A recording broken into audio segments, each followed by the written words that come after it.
guys, I'm Rachel. Welcome back to another episode of Bayfair Kids Online. We're going to have such a great time together today. Will you guys pray with me as we get started? Do you remember what we do when we pray? I'm going to say countdown to pray, and then I want you to go 3, 2, 1.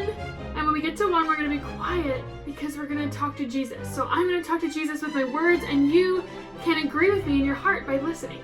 Okay, are you ready? Countdown to pray. 3, 2, 1.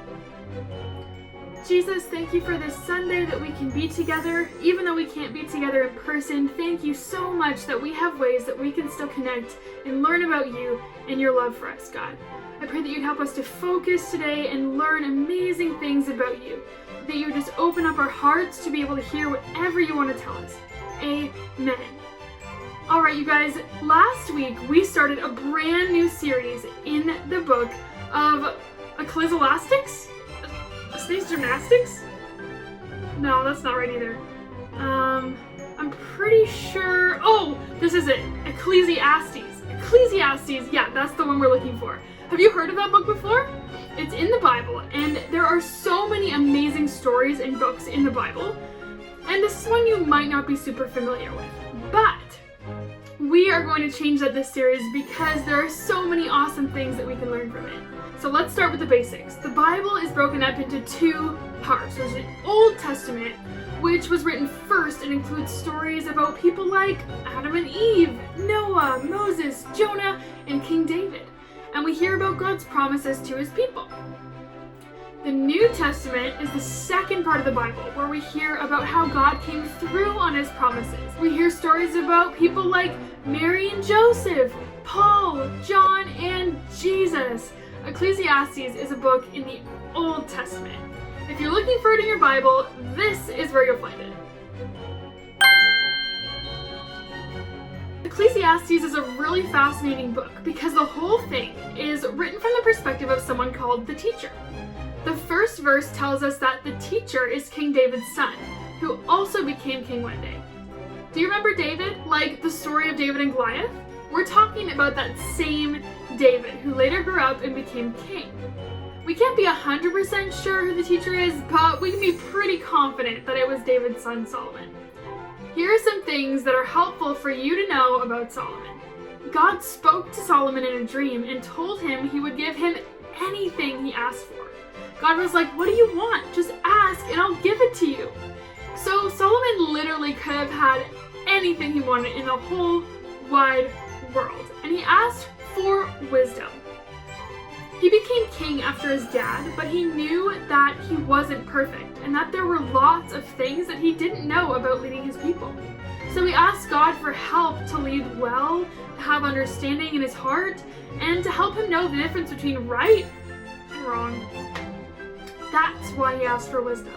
That is what he wanted more than anything. So God gave him wisdom. And God was so pleased with Solomon that he wasn't greedy or selfish with what he asked for, that God also made him famous and rich. God didn't just give Solomon a little wisdom though. God made him wiser than all other kings. Ecclesiastes is all about Solomon using this wisdom God gave him to search for the meaning of life. We'll be learning more about Solomon and hearing the rest of chapter 1 and all of chapter 2 later in this episode, so stick around. But for now, we're going to head over and see Coach Nathan.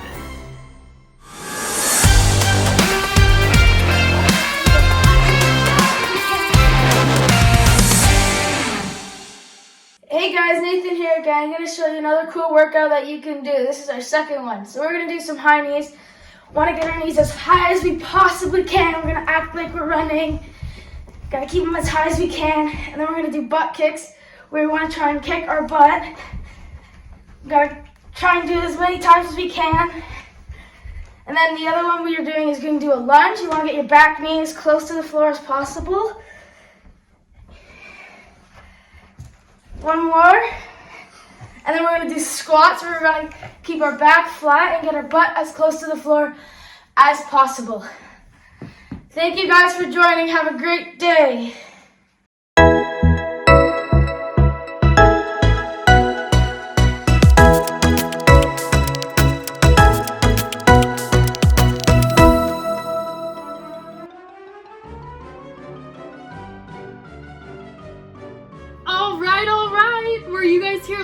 week for our memory verse?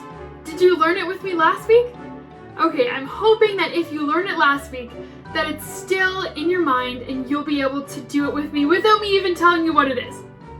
But I have a feeling that most of you will probably need me to say it again, so we are going to review our memory verse again. It goes like this, Matthew 6, verse 33. First, seek God's kingdom and do what He approves of. Then He will give you everything you need. Okay, I think the best way to learn a memory verse is to put it into a song so it gets stuck in your head and you find yourself singing it at random times of the day. So I hope that some of our memory verses get stuck in your head so good that that happens to you. Okay, our memory verse song for today is First seek God's kingdom and do what He approves of. Then He will give you everything you need. First seek God's kingdom and do what He approves of. Then He will give you everything you need. Can you guys do it with me? Ready? 3, 2, 1, go. First seek God's kingdom and do what He approves of. Then He will give you everything you need. One more time. First seek God's kingdom and do what He approves of. Then He will give you everything you need. Alright, let's add in the last part. We're going to go Matthew 6:33. Matthew 6:33. Okay? Let's do that whole thing all together, including Matthew 6:33. Are you ready? Okay.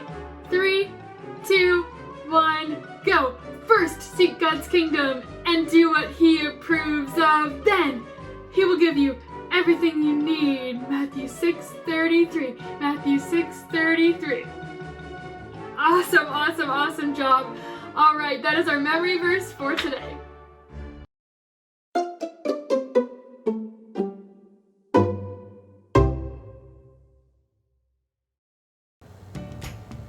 Exodus 20, 4-5 says you must not make yourselves any idols.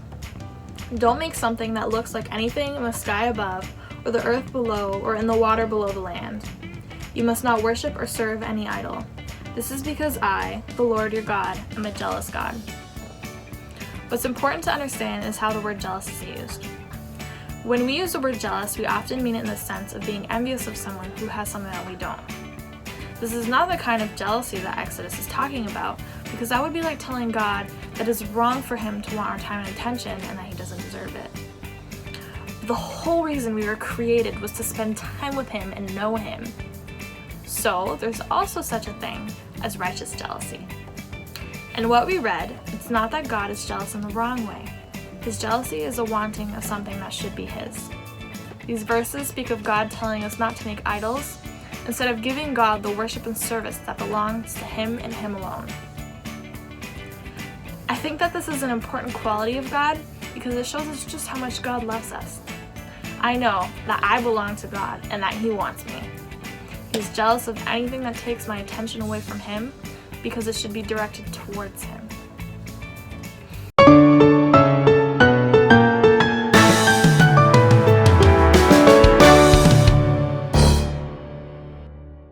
I said to myself, come on, let's try pleasure.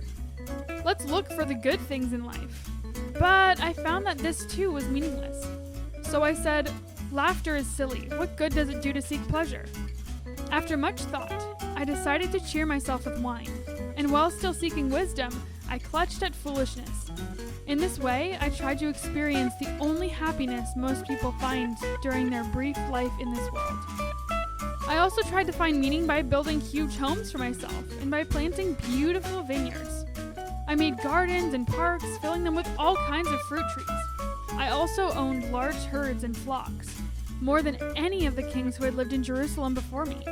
I collected great sums of silver and gold, the treasure of many kings and provinces.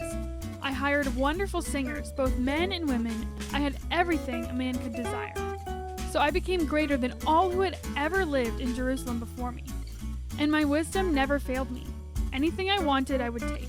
I denied myself no pleasure. I even found great pleasure in hard work, a reward for all my labors. But as I looked at everything I had worked so hard to accomplish, it was also meaningless, like chasing the wind. There was nothing really worthwhile anywhere. The wise and the foolish share the same fate. Both will die. So I said to myself, since I will end up the same as a fool, what's the value of all my wisdom? This is all so meaningless. So I came to hate life because everything done here under the sun is so troubling. Everything is meaningless, like chasing the wind. I came to hate all my hard work here on earth, for I must leave to others everything I have earned. And who can tell whether my successors will be wise or foolish? So I gave up in despair, questioning the value of all my hard work in this world. Some people work wisely with knowledge and skill, then must leave the fruit of their efforts to someone who hasn't worked for it. This too is meaningless, a great tragedy. So what do people get in this life for all their hard work and anxiety? Their days of labor are filled with pain and grief. So I decided there is nothing better than to enjoy food and drink and to find satisfaction in work. Then I realized that these pleasures are from the hand of God. For who can eat or enjoy anything apart from him? God gives wisdom, knowledge, and joy to those who please him. But if a sinner becomes wealthy, God takes the wealth away and gives it to those who please him. This too is meaningless, like chasing the wind. Solomon was known for his wisdom. If the answer could be found to meaninglessness and emptiness, he would have been the one to find it. His mission was to search for understanding and explore wisdom in everything being done under the sun. That means things like working, playing, eating, and just living life. He was looking for meaning in all of it, everywhere. Lots of people today live for things under the sun. Most kids' lives go like this. Go to school, have fun, be nice, listen to your parents, don't get caught doing wrong, don't hurt anybody. It's like life is good as long as you check these boxes. But you've probably noticed by now that even when you're doing all of those things, it doesn't necessarily make you happy. Solomon noticed that too. He had so much money and fame and power that he was able to do or have almost anything that would make him happy. So he started searching for what would bring him the most happiness. First, he was like, let's try being rich, buying happiness, spending money however he wanted, getting anything that looked cool or that he thought would make his heart happy. But that didn't work. So he tried partying. He looked for all kinds of things to entertain him and keep him having fun, going from party to party, but all he found there was chaos and craziness. And after that, he was still searching for happiness. So he tried to find happiness by accomplishing more, building things, chasing success, planting beautiful gardens, and designing houses and parks. But each time he finished a project, he was like, yay! Now what? Still no lasting happiness or satisfaction anywhere. He tried one more thing under the sun. Fame. All his wisdom and accomplishments had people amazed at him, so he thought he would feel satisfied with being famous and important. But nope, that didn't work either. Then he realized that one day he was going to die and all the stuff that he owned and everything that he worked so hard for would be given to someone else who didn't even work for it. He felt like that was so unfair.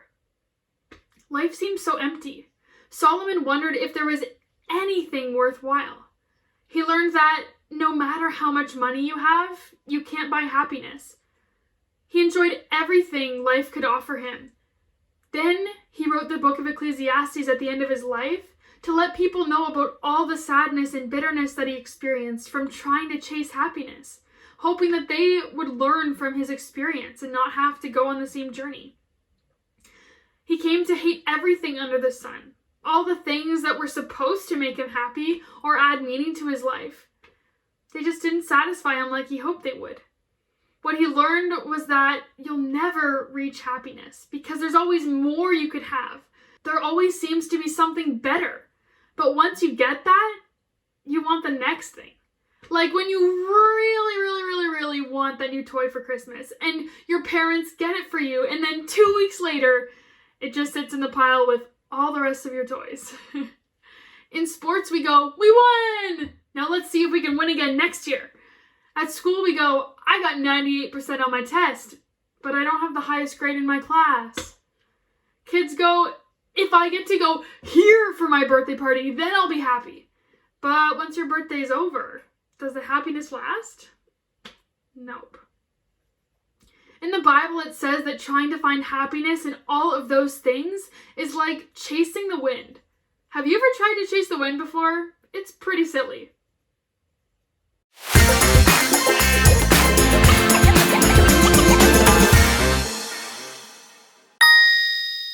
What's up, Chili Beans? Welcome to another episode of Jack Attack. A hater in the comments said that I couldn't catch wind in this bucket. We're gonna show him how it's done.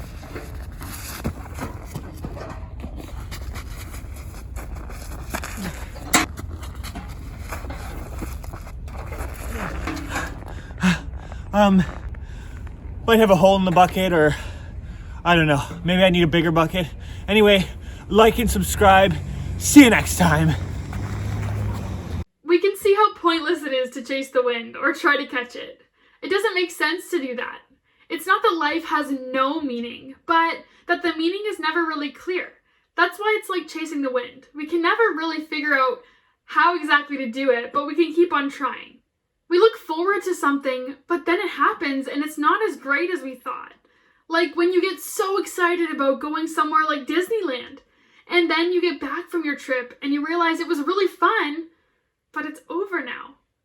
We keep having to change what our goals are to make us feel happy. Because I'm almost positive that what makes you happy now is not the same as what made you happy when you were 2 years old. You probably look at what 2-year-olds like and roll your eyes at all the stuff that they like and say, that's baby stuff. I think you get what I mean. There's just always new stuff that we want. And in the moment, it feels like we want it so bad that when we get it, we'll finally be happy.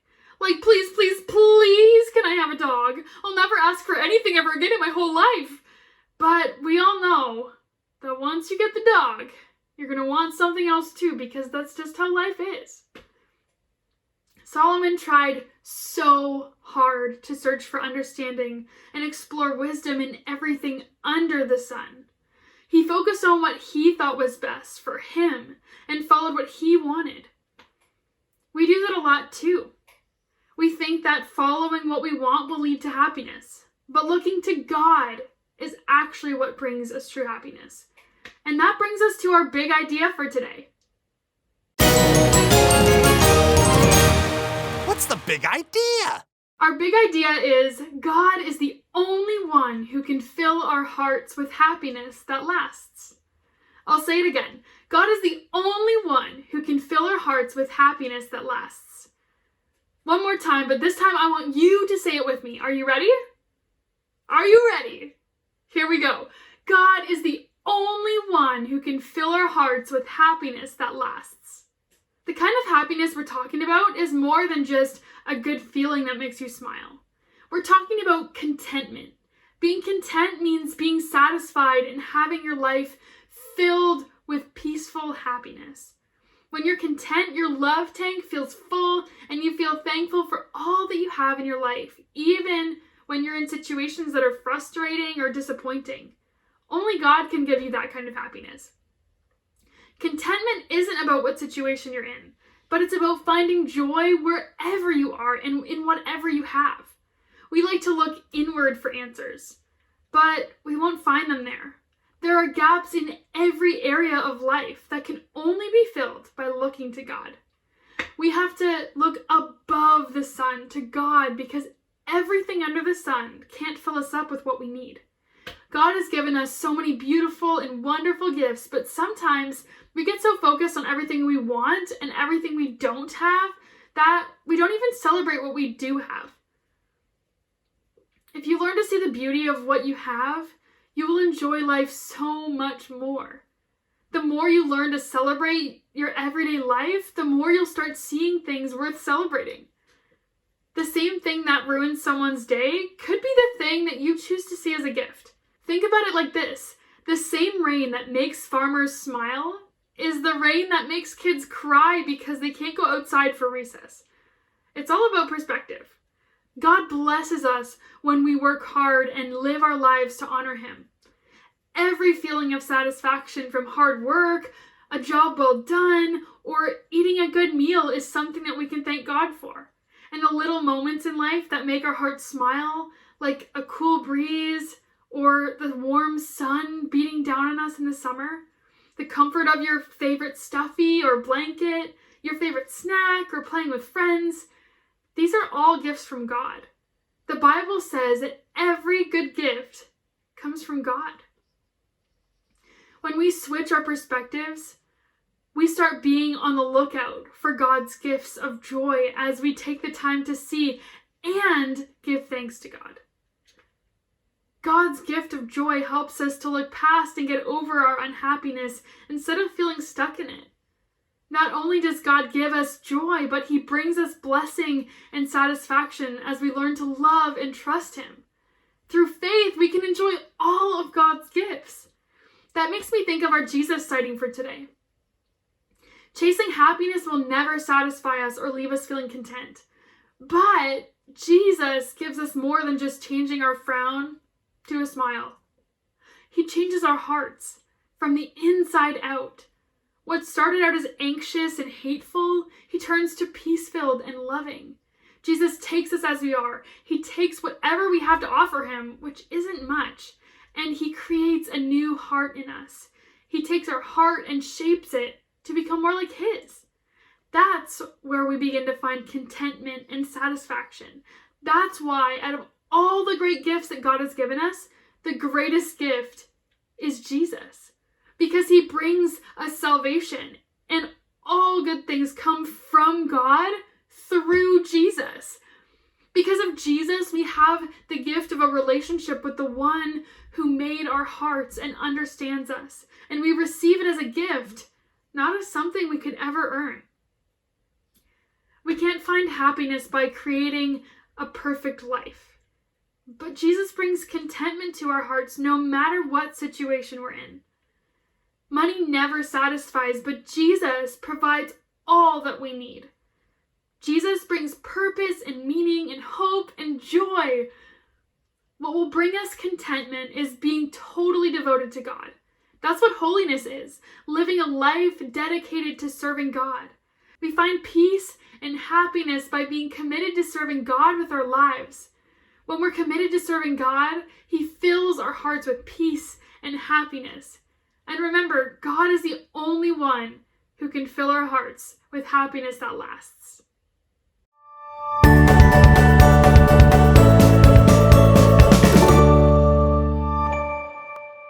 What is your name? Hannah. What is your favorite color? Purple. What is the best dessert ever? Chocolate ice cream. What is your favorite verse or story from the Bible? Jonah and the big fish. And because we learn to not disobey God. And it helps us learn that there are consequences when you disobey God. What is your favorite thing about God? That He created everything. What do you think is the coolest thing God has ever made? Me! I hope you guys enjoyed the episode today. I want to say a special thank you to Coach Nathan, Jack Attack, Miriam, and Hannah for being featured on this episode. I hope you guys have an awesome week, and I'll see you back here next Sunday. Bye, guys!